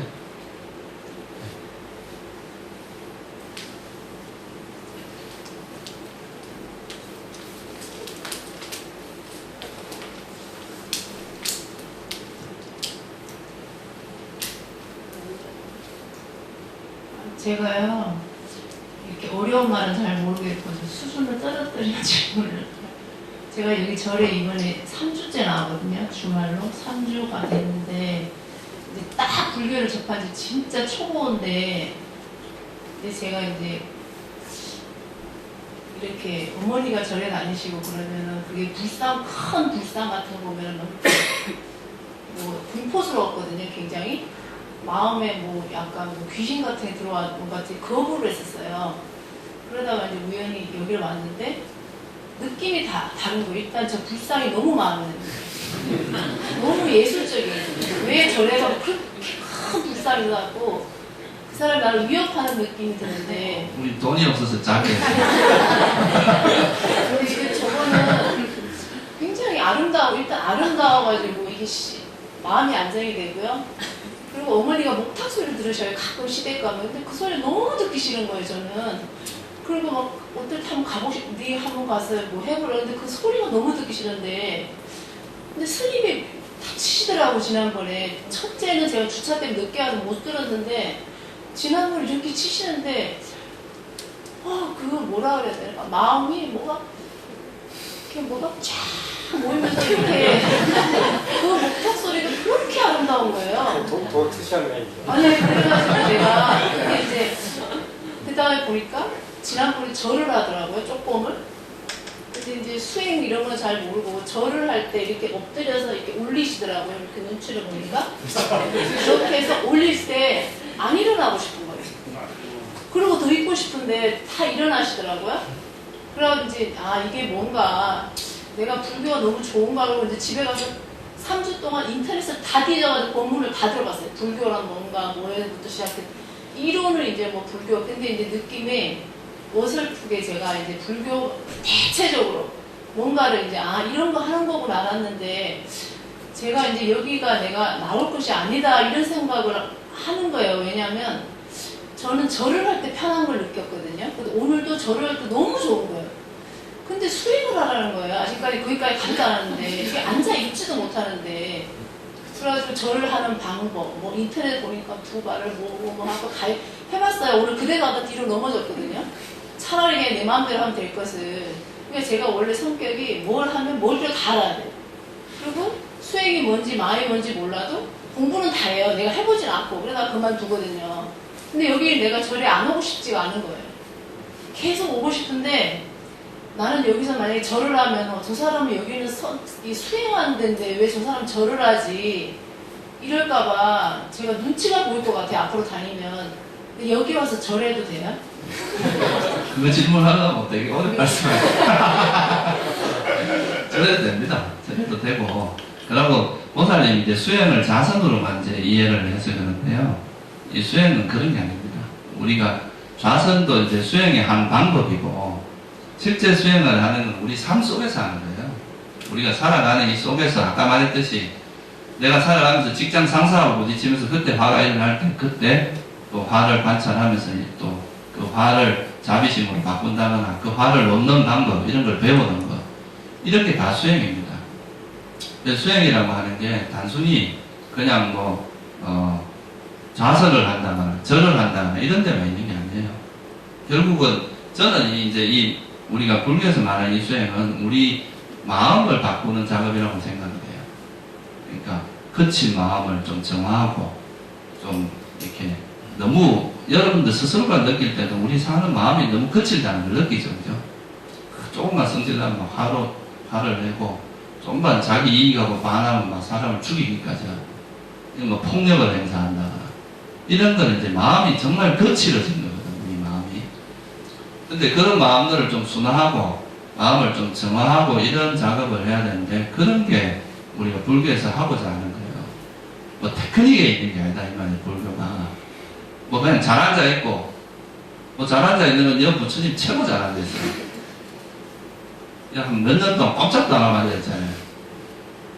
근데 사람은 그런 게 아니잖아요. 앉아있을 수만 있는 게 아니라 걸어가기도 하고 밥도 먹고 뭐 다 해야 되는데 그런 상황에서도 항상 이렇게 좋은 마음, 항상 지혜가 작용하고 항상 그런 자비심이 작용하고 남을 배려하고 겸손하고 이런 게 이제 어떻게 보면 불교에서 말하는 수행의 어떤 방향이지. 그거는 보살님이 너무 이제 한쪽으로만 생각을 해서 그래요. 수행이라는 거. 그리고 결국은 보세요. 똑같은 상황인데도 보살님의 마음 상태에 따라서 달라진다는 거예요.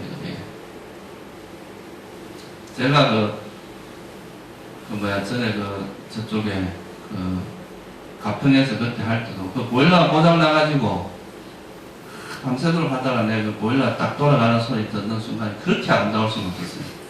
그 보일러 내가 고친다고 한 4시간을 실험을 했거든. 원래 내가 자는 방이 보일러 옆에 있는데 잘 때 보면 이게 보일러 소리가 막 돌아가는 소리가 좀 귀에 거슬리는 소리거든. 근데 나중에 그날은 보일러가 돌아가는데 막 그 소리가 진짜 천상의 음악이더라고요. 소리가 달라진 게 아니에요. 소리는 그대로입니다. 보살님 마음이 지금 이 상황도 마찬가지예요. 부처님이 달라졌다기보다 보살님 마음이 바뀌어서 그런 거지. 그걸 보는 마음이 바뀌면 그렇게 된다 이거죠. 그래서 이제 여러분들도 실제로 여러분이 살아가는 세상이 바뀌는 게 아닙니다. 우리가 살아가는 세상은 똑같아. 그런데 이제 여러분 마음이 바뀌면 이 세상 자체가 달라진다 이